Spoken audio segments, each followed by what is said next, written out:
ஹல்லேலூயா. ஆவியானவர் நம்முடைய சபையிலே உலாவிக் கொண்டிருக்கிறார். கைகளை தட்டி கர்த்தரை மகிமைப்படுத்துங்கள். இன்று நம்முடைய தியானத்துக்கு ஆதாரமாய் ஏசாயா தீர்க்கதரிசன புஸ்தகம் 60வது அதிகாரம் 1வது வசனத்தை நாம் வாசிக்க கேட்போம். ஏசாயா 60 1வது வசனம். எழும்பி பிரகாசி, உன் ஒளி வந்தது, கர்த்தருடைய மகிமை உன் மேல் உதித்தது. கடந்த 3 நாட்கள் நான் அரக்கோணம் பட்டணத்திலே ஒரு அக்கினி முகாமிலே கர்த்தருடைய வார்த்தைகளை கொடுத்து கொண்டிருந்தேன்.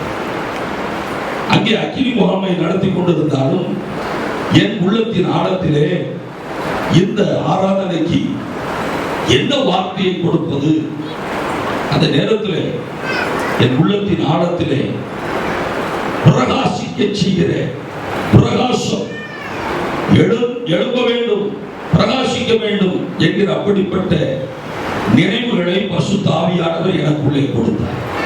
எனவேதான் இன்றைக்கு இந்த வசனத்திலிருந்து நாம் கர்த்தருடைய வார்த்தைகளை தியானிக்க போகிறோம். ஆண்டவருடைய வார்த்தை சொல்கிறது, எழும்பி பிரகாசி, உன் ஒளி வந்தது, கர்த்தருடைய மகிமை உன் மேல் உதித்தது. தேவனுடைய பிள்ளைகளாகிய நீங்களும் நான் எழும்ப வேண்டும், நம்முடைய ஸ்தானத்திலிருந்து எழும்ப வேண்டும், நம்முடைய இருப்பிடத்திலிருந்து எழும்ப வேண்டும். மறுபுறத்திலே நாம் பிரகாசிக்க வேண்டும், நாம் பிரகாசிக்க வேண்டும் என்று கர்த்தருடைய ஆவியானவர் நம்மை குறித்து விரும்புகிறார். யாரெல்லாம் கர்த்தருக்காக எழும்புகிறார்களோ, யாரெல்லாம் கர்த்தருக்காக பிரகாசிக்கிறார்களோ, அவர்கள் மீது தேவனுடைய ஒளி வந்து இறங்கும். அவருடைய வாழ்க்கையிலே கர்த்தருடைய மகிமை வந்து உதிக்கும். ஹல்லேலூயா. எத்தனை பேர் கர்த்தருக்காக எழும்ப விரும்புறீங்க? எத்தனை பேர் கர்த்தருக்காக பிரகாசிக்க விரும்புறீங்க? கைகளை தட்டி கர்த்தரை மகிமைப்படுத்துங்க. ஹல்லேலூயா, ஹல்லேலூயா. பிரகாசம். யோவான் 8:12 ஆண்டவராகிய இயேசு சொன்னார், நான் இந்த உலகத்திற்கு ஒளியாய் இருக்கிறேன், என்னை பின்பற்றுகிறவன் இருளிலே நடவாமல் ஜீவ ஒளியை, ஜீவ பிரகாசத்தை அடைந்திருப்பான். அப்ப அந்த பிரகாசம் நமக்குள்ளே இறங்கி வரும்படி ஆண்டவர் விரும்புகிறார். நீங்களும் நானும் ஆண்டவருக்காக பிரகாசிக்கும்படி ஆண்டவர் நம்மை குறித்து விரும்புகிறார். அப்படி நாம் பிரகாசிக்க வேண்டும் என்று சொன்னால் நீங்களும் நானும் இயேசு கிறிஸ்துவை உத்தமமாய், உண்மையாய், நேர்த்தியாய் பின்பற்ற வேண்டும் என்று வேதம் சொல்கிறது.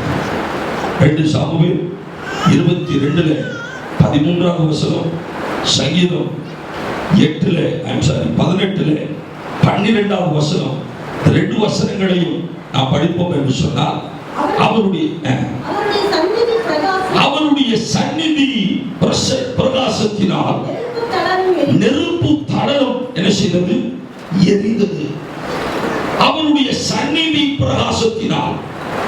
அப்ப ஆண்டவர் உங்கள் ஒவ்வொருவரையும், நம் ஒவ்வொருவரையும் பிரகாசிப்பிக்கிற ஒளியாயிருக்கிறார். அவருடைய சந்நிதியின் பிரகாசத்தினால் நெருப்பு தளரும், அப்படியே எரிகிறது. அவ்வளவு மகிமையான ஒரு பிரகாசத்தை இந்த காலங்களிலே நம் ஒவ்வொருவருக்கும் கொடுக்கும்படி ஆவியானவர் நம்முடைய சபையிலே உலாவிக் கொண்டிருக்கிறார். கைகளை தட்டி ஆவியானவரை கனப்படுத்துகிறார். ஹல்லேலூயா. சங்கீதம் 44:3வது வசனம் சொல்கிறது, உமது முகத்தின் பிரகாசம் அவர்களை ரட்சித்தது. என் ஆண்டவருடைய முகத்திலே தோன்றுகிற அந்த பிரகாசம் ஜனங்களை ரட்சிக்கிறது. சங்கீதம் 4:6வது வசனம், சங்கீதம் 67:2வது வசனம், இந்த 2 வசனங்களும் சொல்வது, உமது முக ஒளியை எங்கள் மேல் பிரகாசிக்கப்படும். உமது முக ஒளியை எங்கள் மேல் என்ன செய்யும்? பிரகாசிக்கப்படும். ஆபூக்கு புஸ்தகம் 3வது அதிகாரம் 4வது வசனம், மத்தேயு 17வது அதிகாரம் 2வது வசனம், இந்த வசனங்கள் எல்லாம் சொல்கிறது, என் ஆண்டவருடைய பிரகாசம் சூரியனை போல பிரகாசமாய் இருந்தது.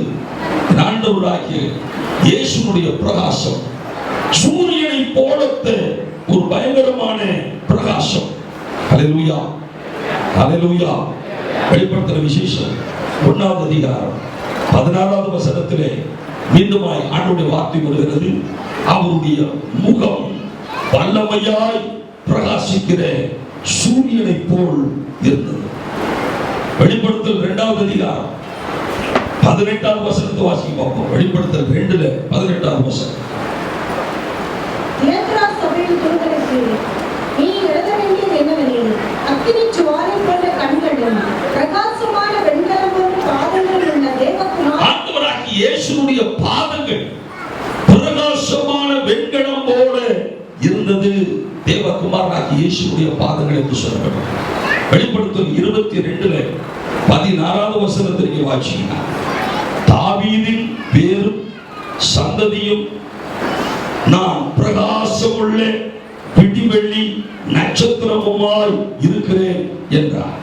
அப்ப ஆண்டவராகிய கர்த்தர், ஆண்டவராகிய இயேசு பிரகாசமுள்ள பிடிவெள்ளி நட்சத்திரமுமாய் இருக்கிறார். ஆக இந்த வசனங்கள் எல்லாம் திரும்ப திரும்ப சொல்லுகிற கருத்துக்கள் என்னவென்று சொன்னால், நம் ஆண்டவராகிய இயேசு பிரகாசம் உள்ளவர்.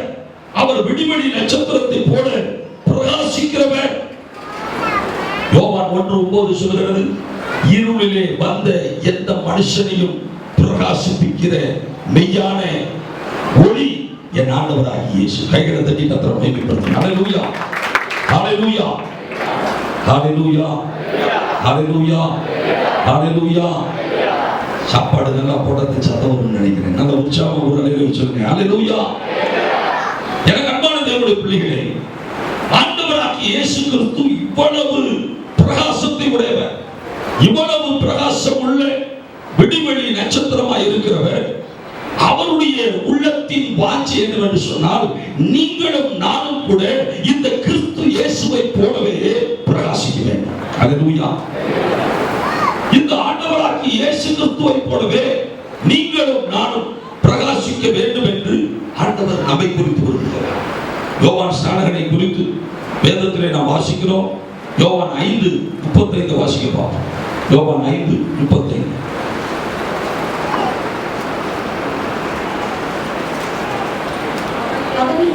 அவன் எரிந்து பிரகாசிக்கிற விளக்காயிருந்தான்.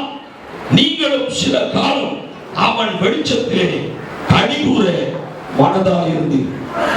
இங்கே யோவான் ஸ்நானகனை குறித்து வேத வசனம் சொல்கிறது, அவன் எரிந்து பிரகாசிக்கிற விளக்காக இருந்தார். எனக்கு அன்பான தேவனுடைய பிள்ளைகளே, நீங்களும் நானும் கூட எரிந்து பிரகாசிக்க வேண்டும் என்று ஆண்டவர் நம்மை குறித்து விரும்புகிறார்.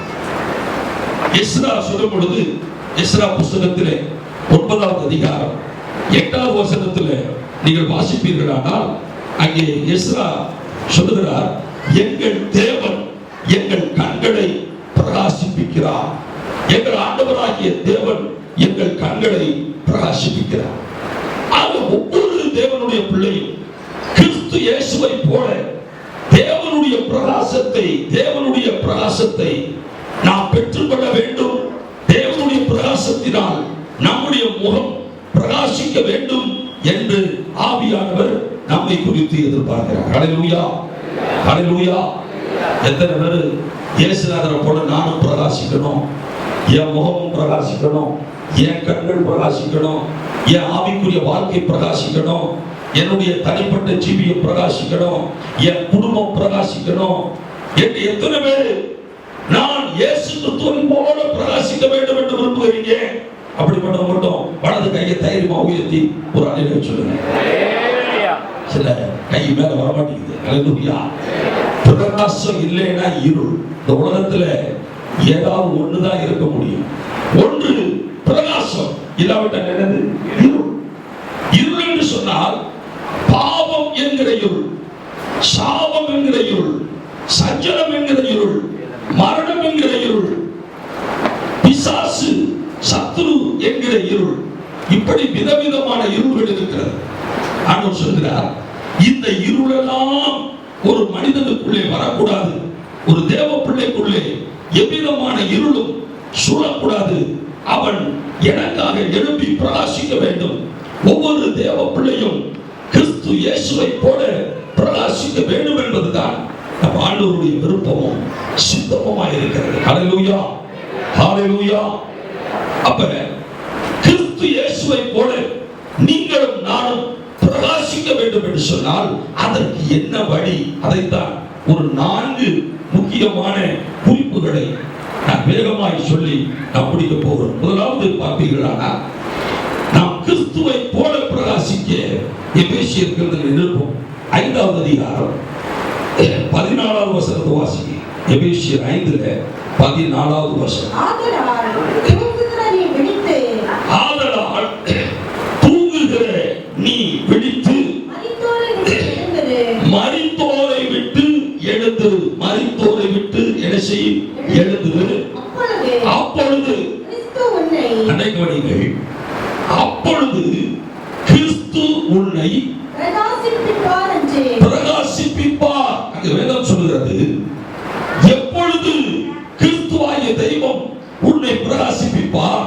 ஆண்டவருடைய வார்த்தை சொல்கிறது, நீ மரித்தோரை விட்டு என்ன செய்ய? எழுந்து.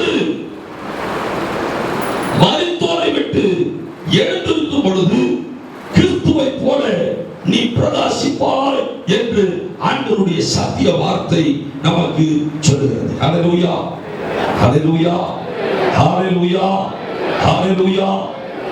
மரித்தோர் என்று அங்கே சொல்லப்பட்டிருக்கிறது. மரித்தோர் என்று சொன்னாலே பாவத்திலே மூழ்கி கிடப்போர் தான் மரித்தோர். பாவத்திலே செத்து கிடக்கிறவர்கள் தான் மரித்தோர். கர்த்தமான தேவனுடைய பிள்ளைகளே, இந்த மரித்தோரை விட்டு எழுந்திரு என்று சொன்னார். அதனுடைய பொருள், இந்த பாவமாகிய குணங்களை விட்டு, அசுத்தமாகிய குணங்களை விட்டு, ஆண்டவருக்கு பிரியமில்லாத இந்த குணங்களை விட்டு நீ எழுந்திரு என்று கர்த்தருடைய ஆவியானவர் நமக்கு எச்சரிப்பை வார்த்தை கொடுக்கிறார். கையில தட்டி கர்த்தரை மகிமைப்படுத்துவோம். ஹல்லேலூயா.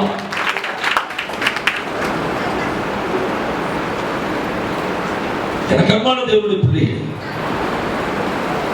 இந்த உலகம் முழுவதுமாய் பாவ இருளுக்குள்ளே கிடக்கிறது. உபச்சாரத்திலே கையும் மையுமாய் பிடிக்கப்பட்ட அந்த ஸ்திரீ பாவ இருளுக்குள்ளே மூழ்கி கிடக்கிறார். அந்த இடத்துல தான் ஆண்டவர் இயேசு சொல்கிறார், என்னை பின்பற்றுகிறவன் இருளிலே நடவாமல் ஜீவ ஒளியை அடைந்திருப்பான். அப்ப பாவ இருள், அந்த பாவ இருளிலிருந்து யார் எழுந்திருக்கிறார்களோ, யார் தங்களுடைய பாவத்தை விட்டு எழுந்திருக்கிறார்களோ, யார் தங்களுடைய அசுத்த ஜீவியத்தை விட்டு எழுந்திருக்கிறார்களோ, அவர்களை குறித்து தான் ஆண்டவர் சொல்கிறார், நான் அவர்களை பிரகாசிப்பிப்பேன். ஹல்லேலூயா, ஹல்லேலூயா, ஹல்லேலூயா. அதைத்தான் ஏசாயா 52 2வது வசனத்தை வாசிப்போம். ஏசாயா 52 2வது வசனம். தூசியை உதறிவிட்டு எழுந்து எருசலேமே வீற்றிரு. சிறைப்பட்டு போன சீயோன் குமாரத்தியே, உன் கழுத்தில் உள்ள கட்டுகளை அவிழ்த்து விடு. ஹல்லேலூயா, ஹல்லேலூயா, ஹல்லேலூயா. எத்தனை பேர் கர்த்தருடைய வார்த்தையை தெளிவா கேட்டு உள்ள மனசுக்குள்ள போகுது? இருதயத்துக்குள்ள எத்தனை பேருக்கு கர்த்தருடைய வார்த்தை போகுது? ஹல்லேலூயா, ஹல்லேலூயா.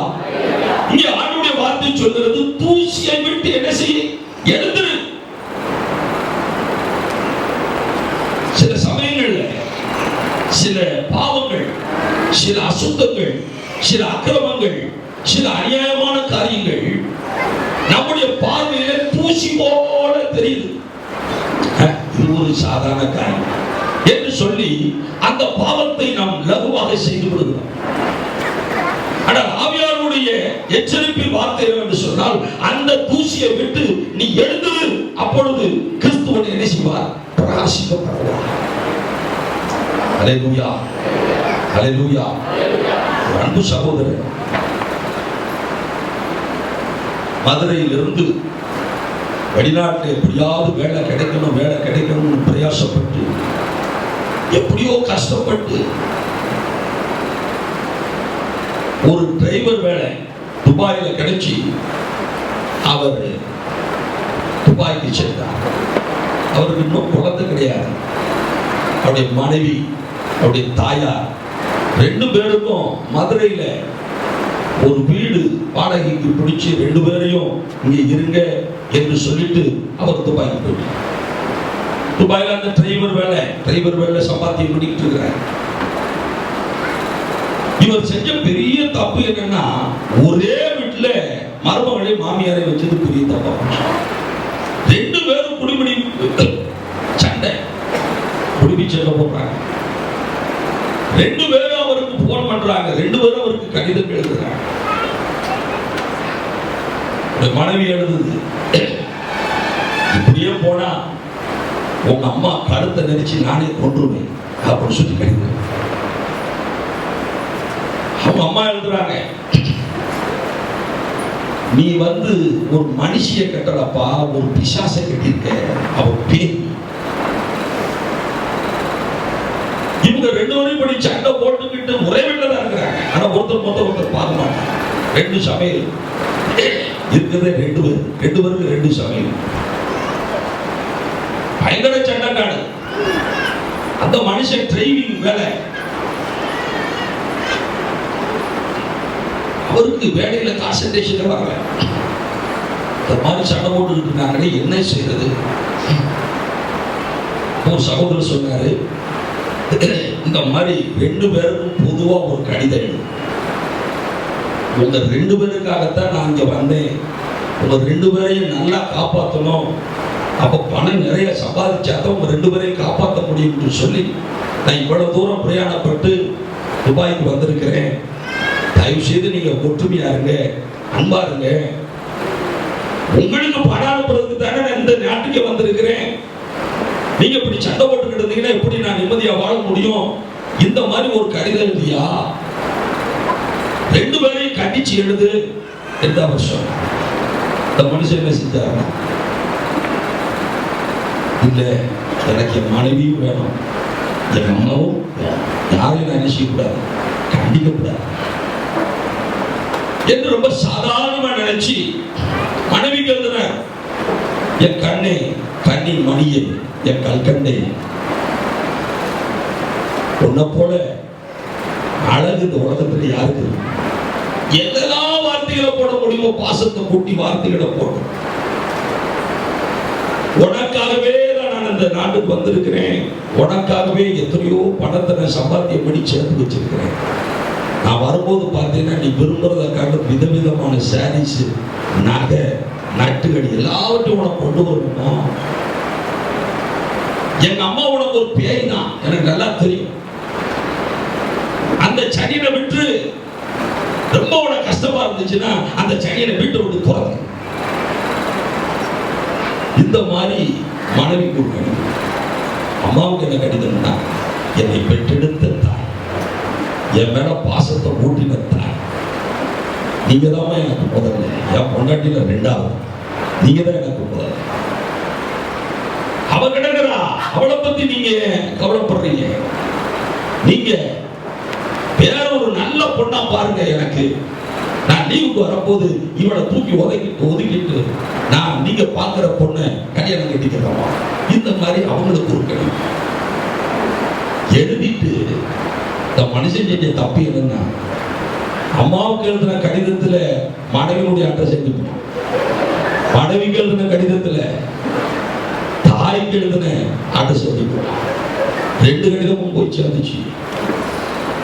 2 கடிதம் பார்த்ததும் அந்த கோபத்தை பார்த்து கடைசியில பாத்தீங்கன்னா இந்த தாயும் மருமகள் ஒண்ணு சேர்ந்து இந்த மனுஷனை உண்டாலே. இந்த மனுஷன் நினைச்சதுக்கு ஒரு சாதாரணமான காரியம் தானே. 2 பேரையும் நம்ம பிரியப்படுத்துறோம், 2 பேரையும் நல்லா நம்ம பிரியப்படுத்தி வச்சுக்கிறோம் சொல்லி தூசி போல நினைச்சான். ஆனால் அது விபரீதமான ஒரு காரியத்தை செய்து விட்டது. அந்த குடும்பத்துல பயங்கர குழப்பமாகி சண்டையாகி கொடூரமான காரியங்கள் நடந்து ரொம்ப வேதனைக்குள்ளாகிவிட்டது. நீங்க அனைவருடைய வாழ்க்கையிலே ஒரு சின்ன பாவம், ஒரு சாதாரண ஒரு காரியம் தானே, இது என்ன ஒரு பரிசு, இதுல என்ன இருக்கு தப்பு என்று சொல்லி அந்த தூசியை உதறி விடாமல் அந்த தூசியை வைத்துக் கொண்டே இருக்கும் பொழுது அந்த தூசி ஒரு மலை போல பெரிதாக உருவாகி உடைய ஆவிக்குரிய வாழ்க்கையே ஸ்மைல் பண்ணும்.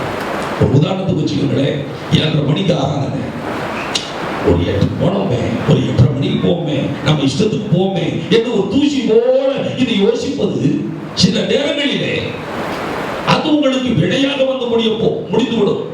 எனவே நான் தேவனுடைய பிள்ளைகள் ஜாக்கிரதையுள்ளவர்களாக இருக்க வேண்டும். ஆண்டவருக்கு அடுத்த காரியத்திலே சாதாரண ஒரு தவறு தானே, சாதாரண ஒரு தூசி தானே என்று நாம் நினைக்கும் பொழுது ஆண்டவருடைய வார்த்தை சொல்கிறது, நீ வாழ்க்கையில பிரகாசிக்க முடியாது, உன் தொழிலிலே பிரகாசிக்க முடியாது, உன் வியாபாரத்திலே பிரகாசிக்க முடியாது, உன் குடும்பத்திலே பிரகாசிக்க முடியாது, உன் ஆவிக்குரிய ஜீவியத்திலே பிரகாசிக்க முடியாது.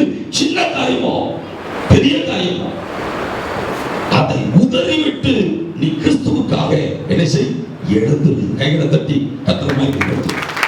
ஹalleluya, ஹalleluya, ஹalleluya. கடகமான தேவனுடைய பிள்ளைகளே, நீதிமொழிகள் 6வது அதிகாரம் 9வது வசனத்துல மீண்டுமாய் அவன் சொல்லுகிற வசனத்தை, நீ எவ்வளவு நேரம் படுத்திருப்பாய், எப்பொழுது உன் தூக்கத்தை விட்டு எழுந்திருப்பாய், இன்னும் கொஞ்சம் தூங்கட்டும், இன்னும் கொஞ்சம் உறங்கட்டும், இன்னும் கொஞ்சம் கை முடக்கி கொண்டு நித்திரை செய்யட்டும் என்பது இங்கே நீதிமொழிகள் புஸ்தகத்திலே சொல்லப்பட்டிருக்கிறது. சோம்பேறியே, நீ எவ்வளவு நேரம் என்ன செய்வாய், படுத்திருப்பாய், எப்பொழுது உன் தூக்கத்தை விட்டு எழுந்திருப்பாய். ஒருபுறம் தூசியை உதறி விட்டு எழுத வேண்டும், மரித்தோரை விட்டு எழுத வேண்டும், மறுபுறத்திலே சரீர தூக்கத்தை விட்டு என்ன செய்ய வேண்டும், எழுத. சிலர் ராத்திரி 8 மணிக்கு படுத்தாங்கன்னா மறுநாள் காலையில 10 மணி கூட எழுப்ப மாட்டாங்க. 10 மணிக்கு நீங்க எழுப்பி பாருங்க, ஐயோ என் தூக்கத்தை கெடுக்கிறீங்க. எவ்வளவு நேரம் தூக்கம்? 8 to 8 12, அதுக்கு ஒரு 2 14 மணி நேரம் தூக்கம். அப்படி தூக்கி வடிகிற ஜனங்கள் இந்த உலகத்தில் இருக்கிறார். ஆண்டவர் சொல்கிறார், தூக்கத்தை விட்டு எழுந்திரு. இன்னைக்கு அநேகருக்குள்ளே கொள்ளாத பிசாசு கடனித்திரையின் ஆவியை கொடுக்கிறார். சில ஆட்கள் வேண்டுமென்றே சோம்பேறியா இருந்தாங்கன்னா ஏசாயா 29:10 சொல்கிறது, கர்த்தரே சிலருக்குள்ள கடனித்திரையின் ஆவியை ஊற்றி விடுகிறார். சிலர் நல்ல கடனித்திரையின் ஆவியோடு கூட வாழ்ந்து கொண்டிருக்கிறார்கள். ஆவியார் சொல்கிறார், இப்படிப்பட்ட சரீர தூக்கத்தை விட்டும் நீ எழுந்திரு. அப்படி எழுத வேண்டும் என்று சொன்னால் சங்கீதம் 55:17 சங்கீதக்காரர் சொல்கிறார், அந்தி சந்தி மத்தியான வேளைகளிலும் நான் தியானம் பண்ணி முறையிடுவேன், அவர் என் சத்தத்தை என்ன செய்வார், கேட்பார். அதிகாலையில் என்னை தேடுகிறவர்கள் என்னை என்ன செய்கிறார்கள், கண்டடைகிறார்கள்.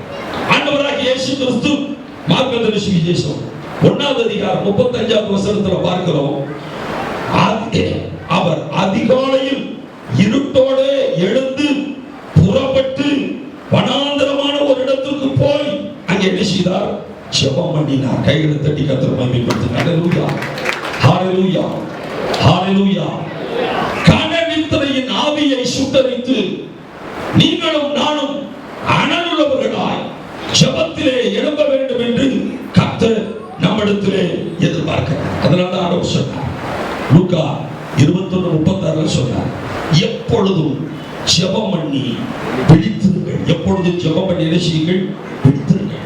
ரோமர்கள் நிருபம் 13வது அதிகாரம் 11வது வசனத்தை கூட வாசிப்போம். ரோமர் 13:11. நித்திரையை விட்டு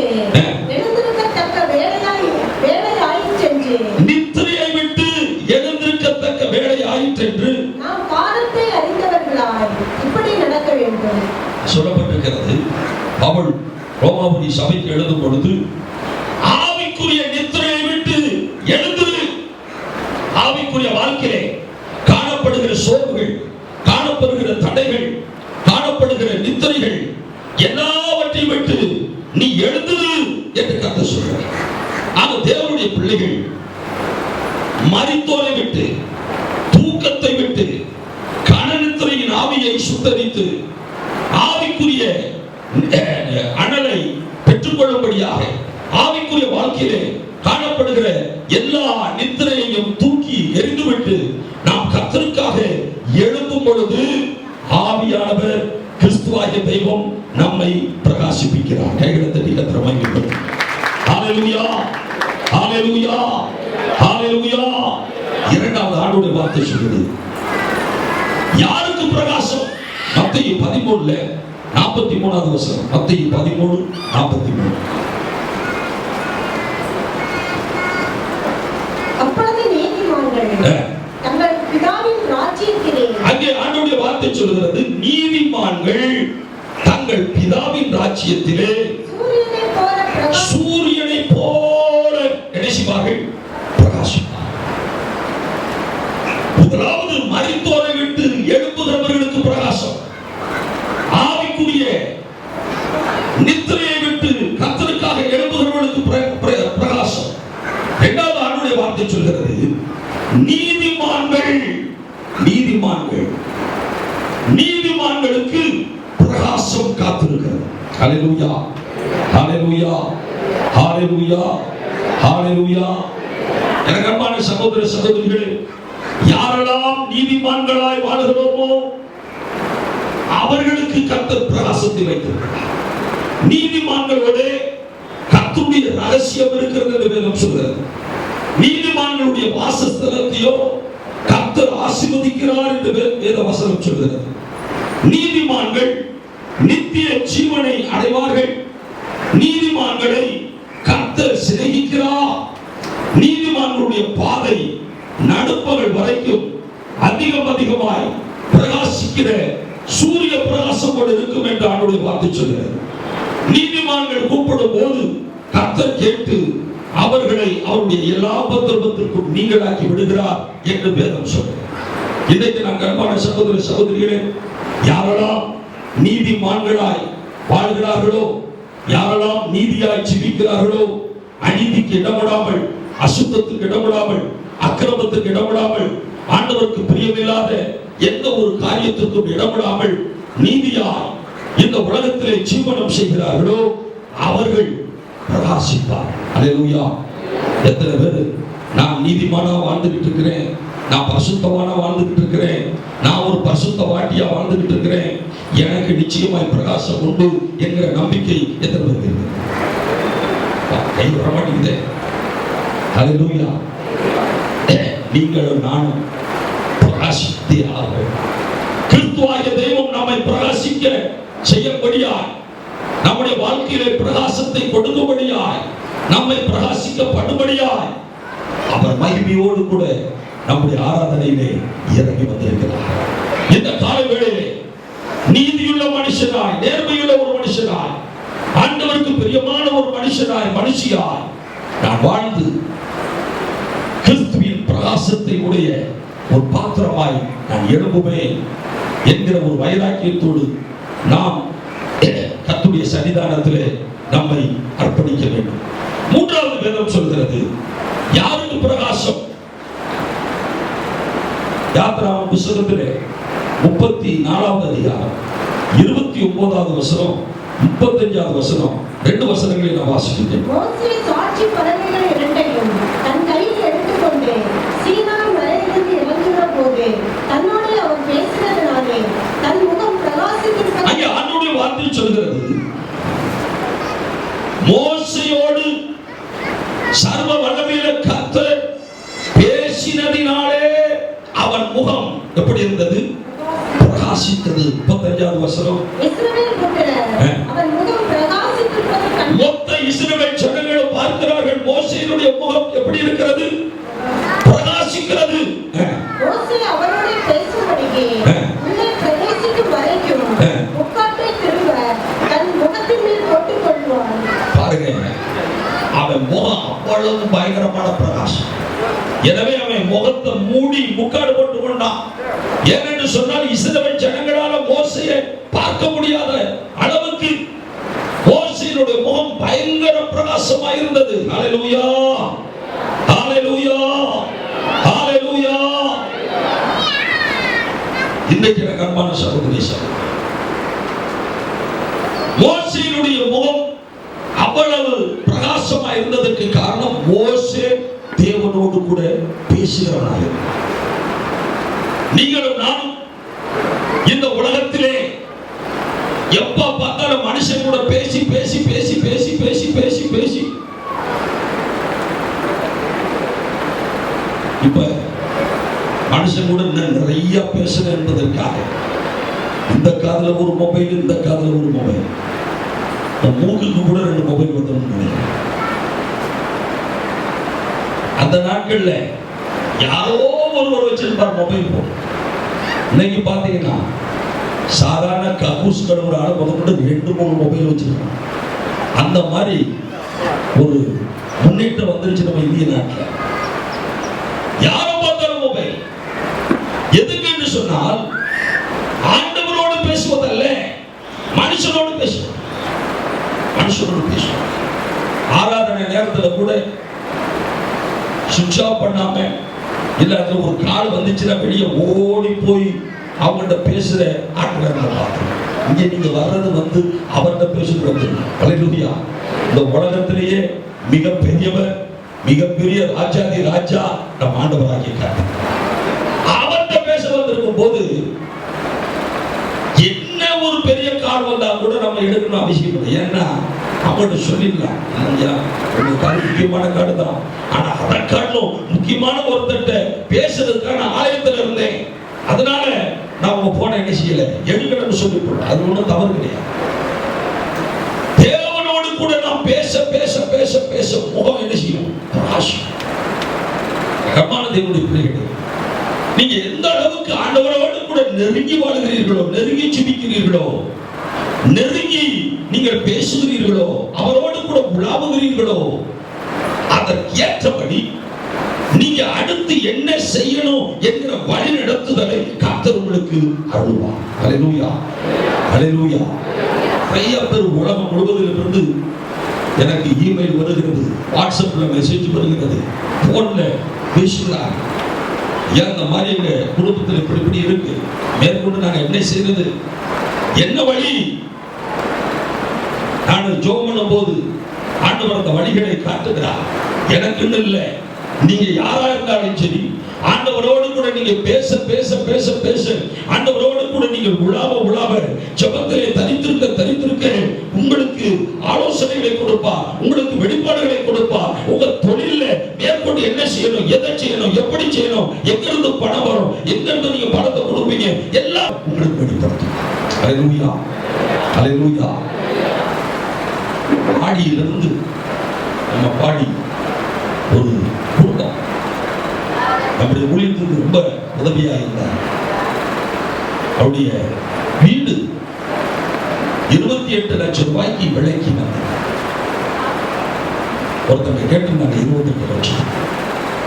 அந்த பகுதியில் இருந்த எல்லாரும் சொன்னாங்க, புரோக்கர்ஸ்ல இருந்து எல்லாரும் சொன்னாங்க 28 லட்சம் இருந்து இந்த வீட்டுக்கு மிகப்பெரிய விலை, மிகப்பெரிய விலை, நல்ல ரேட்டுக்கு வந்திருக்கு.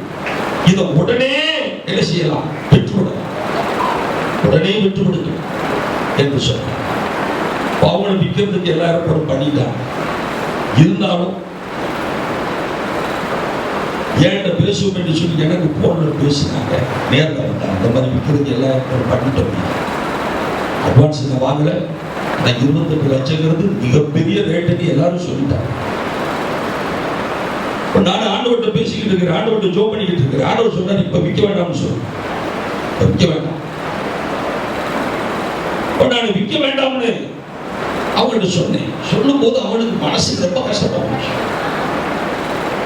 நல்ல பார்ட்டி வந்திருக்கு, நல்ல ரேட்டு, எல்லாரும் சொல்லிட்டாங்க, இவர் கடைசியில முட்டுக்கட்ட போல விற்க கூடாதுன்னு சொன்னாரே, அவங்களுக்கு கொஞ்சம் மனசு கஷ்டம். சொன்னாங்க, எங்களுக்கு அவசரமா பணம் வேண்டியது, கர்த்தர் நடத்துவாரு, நீங்க இந்த வீட்டை வந்து இப்ப என்ன செய்யணும், கூடிய சீக்கிரத்தில் இதற்காக பெரிய வழியை கர்த்தர் செய்வார். சரின்னு சொல்லி கர்த்தருடைய வார்த்தைக்கு பயந்து அவர்கள் அந்த வீட்டை விற்பதை நிறுத்திவிட்டார். விற்கலாங்க, நாங்கள் இப்ப விற்கலாம். ஒரு 5 மாதங்கள், 5 மாதங்களுக்குள்ளே அவர்கள் குடும்பத்தில் கொஞ்சம் நெருங்குங்கள், பண நெருங்குங்கள். ஆனாலும் அதை கடந்து செல்லும்படி ஆண்டவர்களுக்கு உதவி செய்தார். ஒரு 5 மாசத்துல அதே வீடு 56 லட்சத்துக்கு கிடைக்கும். 56 லட்சம். 28 எங்க இருக்கு, 56 எங்க இருக்கு, டபுள். அப்ப கேட்டாங்க, இதுதான் சரியான நேரம், இந்த நேரத்தை இந்த வீட்டை என்ன செய்யுங்க, அவங்க எப்படி ரொம்ப சந்தோஷம். 5 மாசத்துக்குள்ள 28 + 28 56 லட்சம்.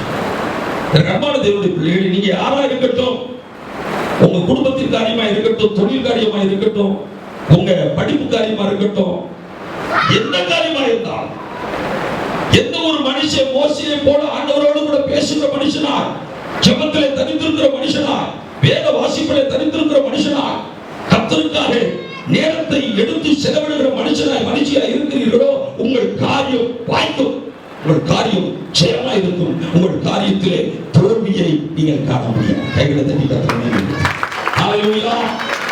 மனுஷனோடு பேசுவதல்ல, தேவனோடு பேசுகிற அனுபவம், ஆண்டவருடைய பாதத்திலே காத்திருக்கிற அனுபவம். அப்ப ஆண்டவரோடு கூட பேச பேச பேச பேச நம்முடைய முகம் பிரகாசிக்கும். முதலாவது பார்த்தோம், மரித்ததை விட்டு எழுந்திருக்கும் போது, பாவத்தை விட்டு எழுந்திருக்கும் போது, ஆவிக்குரிய நித்திரையை விட்டு எழுந்திருக்கும் போது, உலக பிரகாரமான தூக்கத்தை விட்டு எழுந்திருக்கும் போது நமக்குள்ளே கிறிஸ்துவின் பிரகாசம் இறங்கி வருகிறது. ஹல்லேலூயா. இரண்டாவது பார்த்தோம், நாம் நீதிமான்களாய், நீதியாய், உண்மையாய் இந்த உலகத்திலே ஜீவனம் செய்யும் போது நம்முடைய வாழ்க்கையை கிறிஸ்துவானவர் பிரகாசிக்கிறார். மூன்றாவது இந்த வார்த்தை சொல்கிறது, மோசே தேவனோடு பேசினபடியினால் அவன் முகம் பிரகாசித்தது. அப்ப தேவனோடு கூட பேசுகிற அனுபவம், ஆண்டவரோடு கூட உலாவுகிற அனுபவம், ஆண்டவரோடு கூட நெருங்கி வாழுகிற இந்த அனுபவம் உங்கள் முகத்தை பிரகாசிக்க செய்யும், உங்கள் வாழ்க்கையை பிரகாசிக்க செய்யும். ஹல்லேலூயா. கைகளை தட்டி கர்த்தரை மகிமைப்படுத்துங்கள். ஹல்லேலூயா. கடைசியாக தானியேல் புத்தகம் 12வது அதிகாரம் 3வது வசனத்தை வாசிப்போம். தானியேல் 12:3. ஞானவான்கள் ஆகாய மண்டலத்தின் ஒளியைப் போலவும், நல்லா கவனிங்கள், ஞானவான்கள் ஆகாய மண்டலத்தின் ஒளியைப் போலவும், அநேகரை நீதிக்கு உட்படுத்துகிறவர்கள் நட்சத்திரங்களைப் போலவும், அநேகரை நீதிக்கு உட்படுத்துகிறவர்கள் நட்சத்திரங்களைப் போலவும், என்றென்றைக்கும் உள்ள சதா காலங்களிலும் பிரகாசிப்பார்கள். ஹல்லேலூயா. யார் பிரகாசிப்பா? யார் பிரகாசிப்பா? ஞானவான். ஹல்லேலூயா. ஹல்லேலூயா. ஞானவான்கள் என்ன அர்த்தம்? ஞானி, wise people. ஆங்கிலத்தில் சொல்ல போனால் wise people are called ஞானிகள், ஞானவான்கள். ஞானவான்களுக்கு கர்த்தர் பிரகாசத்தை வைத்திருக்கிறார். ஞானவான் என்ன அர்த்தம்? அன்பான தேவனுடைய பிள்ளைகளே, நீங்க எல்லாம் ஞானியா என்னன்னு கேட்டு பார்த்தா எத்தனை பேர் ஞானின்னு சொல்லுவீங்க? ஹல்லேலூயா. ஹல்லேலூயா. எத்தனையோ ஞானிகள் இந்த உலகத்தில் இருக்கிறாங்க. நான் தான் ஞானி. இந்த உலகத்தால் அங்கீகரிக்கப்படுகிற ஞானவான்கள் நிறைய பேர் இருக்கலாம். அப்துல் கலாம் பெரிய ஞானி, இன்னும் பெரிய பெரிய ஞானிகள் இந்த உலகத்தில் இருக்கிறாங்க. ஆனா வேதாகமம் சொல்லுகிற ஞானவான் யார் தெரியுமா? நீதிமொழிகள் 11:30 வசனத்தை வாசி. நீதிமொழிகள் 11:30. ஆத்துமாக்களை ஆதாயப்படுகிறவன் ஞானமுள்ளவன். நடக்கவழிகள். யார் ஞானி? நீங்க ஒரு ஆத்துமாவை கிறிஸ்துவுக்குள்ள கொண்டு வர்றீங்கன்னா நீங்க தான் ஞானின்னு சொல்லி வேதம் சொல்லுது. உலகத்துல படிச்சவன், மேதைகள், பட்டதாரிகள் என்று விதவிதமான மக்களுக்கு இந்த உலகம் ஞானி என்று பட்டம் வைக்கிறது. ஆனால் வேத புத்தகம் யாருக்கு அந்த பட்டத்தை கொடுக்கிறது என்று சொன்னார்? உண்மையான ஞானி ஆத்துமாக்களை ஆதாயம் செய்கிறார். ஹல்லேலூயா. ஹல்லேலூயா. ஹல்லேலூயா. ஆத்துமாக்களை ஆதாயம் செய்வதற்காகத்தான் ஒரு நேரம், ஒரு நிமிஷம் கூட ஓய்வில்லாமல் நான் ஓடிக்கிட்டே இருக்கிறேன். ஹல்லேலூயா. இடைவிடாமல் ஓட்டம், ராத்திரியும் பகலும் ஓட்டம். எதற்கு ஓட்டம்? ஆத்துமாக்களை ஆதாயம் பண்ண வேண்டும். இந்த தேசத்திலே திரளான ஆத்துமாக்களை கிறிஸ்துவுக்குள்ளே கொண்டு வர வேண்டும். நிறைய பேருக்கு இயேசுவினுடைய அன்பை பறைசாற்ற வேண்டும். குடும்பத்திலே ரட்சிக்கப்படாதவர்களுக்கு கிறிஸ்துவை பற்றி சொல்லி அவர்களை ஞானஸ்தானத்துக்குள்ளே நடத்த வேண்டும். இப்படி செய்கிறவர்கள் தான் ஞானவான்கள். அவர்களுக்கு தான் பிரகாசம். ஹல்லேலூயா. ஹல்லேலூயா. நான் மட்டும் சர்ச்சைக்கு வந்தா போதும், நான் வர்றதே பெரிய பாடு அப்படி சொல்லுவேன். நான் வர்றதே பெரிய, நான் எப்படி இன்னொரு கொண்டு போய்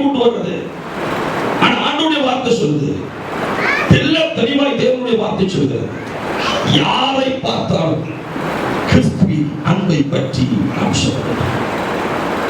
கல்வாரி நாயகர் நமக்காய் பட்ட பாடுகளை, நமக்காய் தம்முடைய ஜீவனை கொடுத்ததை, நமக்காய் இந்த விளையாடப்பட்ட ரட்சிப்பை சம்பாதித்து வைத்திருக்கிற இந்த சாட்சியை எல்லாருக்கும் பறைசாட்ட கையிடத்தை கட்டணம். கிறிஸ்துவின் அன்பை பற்றி சொல்லுகிறவர்கள் ஞானவான், அவர்தான் ஞானிகள். கிறிஸ்துவின் அன்பை பற்றி மற்றவர்களுக்கு சொல்லாதவர்கள் ஞானவான்கள் கிடையாது. நான் நல்லா படிச்சிருக்கிறேன், உலகத்துல ஞானிங்கிற பட்டத்தை வச்சிருக்கிறேன், அந்த பட்டம் உலக பிரகாரமான பட்டம். ஆனா வேதத்திலே வானத்தை பூமியை உண்டாக்கினவர், உன்னை படைத்தவர், உன்னை உருவாக்கினவர், அவர் சொல்லுகிறார் உலக பிரகாரமான அந்த ஞானம் அல்ல, அந்த ஞானி அல்ல.